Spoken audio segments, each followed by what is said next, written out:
দেখো বন্ধুরা, আমি আজকে ঠাকুরঘর থেকে ভিডিওটা শুরু করছি। আজ বৃহস্পতিবার, পুজো করব।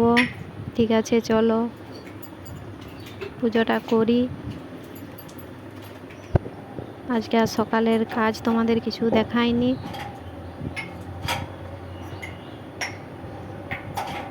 ঠিক আছে, চলো পরে আবার কথা বলছি।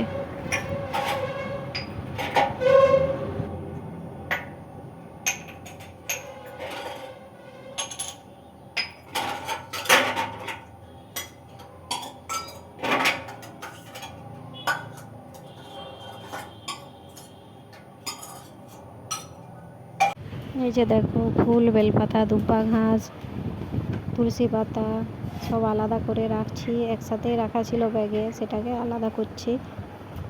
ঠিক আছে, চলো। আর একটু গঙ্গা জলও দিয়ে দিচ্ছি।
এই ঠাকুর ঘরের চৌকাঠে আলপনা দিচ্ছি, আর বাকি জায়গায় দেওয়াটা তোমাদের দেখাইনি, কেননা ভিডিওটা বড় হয়ে যাবে, সেই জন্য।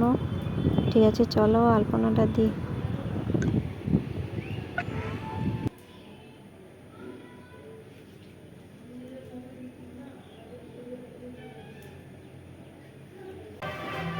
মা লক্ষ্মীকে ওই যে গঙ্গা জল দিয়ে মুছে দিচ্ছি, আরও বাকি ঠাকুরদেরকেও মোছাবো।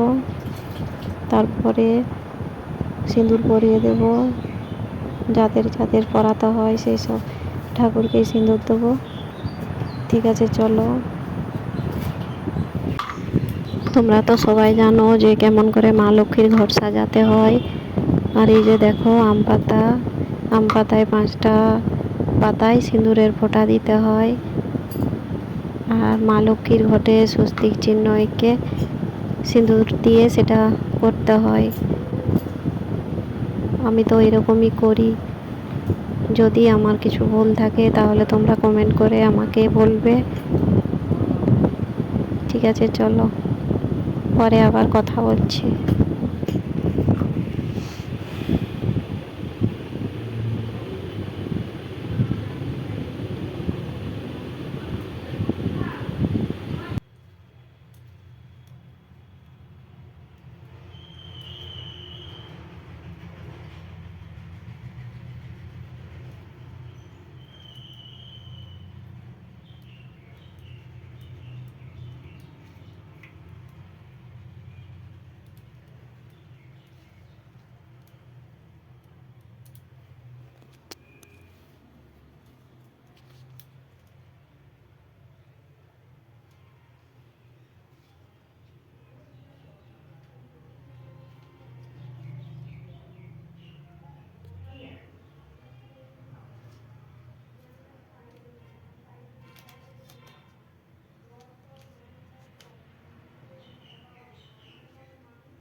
তোমরা তো দেখলে আমার পূজা দেওয়া হয়ে গেছে, এই যে ঠাকুরকে খেতে দিচ্ছি। ঠিক আছে, চলো, যদি রান্নার ভিডিওটা দেখাতে পারি তাহলে দেখাবো।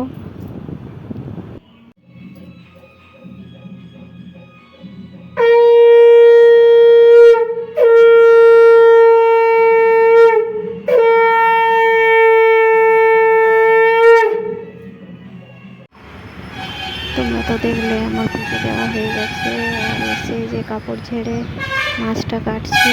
ট্যাংরা মাছ, মাছের ঝাল দেওয়া হবে, কুঁদরি পোস্ত আর ডাল। আজকে আর কিছু রান্না করবো নি, অনেকটাই বেলা হয়ে গেছে। ঠিক আছে, চলো, রান্না করবার সময় আবার তোমাদের সাথে কথা বলছি। এই যে কাটার কিছুই নেই, এই যে এইটা, হ্যাঁ এটা টানলে এখানটায় সেরকম করে কেটে সরু লাগে।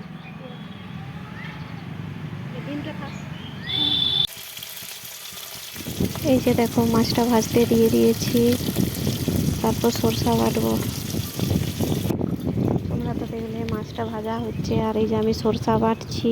সরষা, শুকনো লঙ্কা আর পেঁয়াজ, এটা দিয়ে মাছের তরকারিটা করব। তেল দিয়ে দিয়েছি, আর তেলের উপর সামান্য একটু পাঁচ ফোড়ন দেবো। সরষা তো বাটা আছে, সরষা বাটার সাথে হলুদ গুঁড়া, জিরা গুঁড়া, লঙ্কা গুঁড়াও একটু দেবো, কম করে লঙ্কা বেটেছিলাম। দিয়ে পেঁয়াজ বাটা তো আছে, তেলে দিয়ে একটু কষা হলে তারপরে জল দেবো। সরষা আবার বেশি করে কষলে তিতা লাগে। ঠিক আছে, দেখো মাছের তরকারিটা করি।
পোস্ত দিন করতে হবে, কালকে নিয়ে আসবো পটল,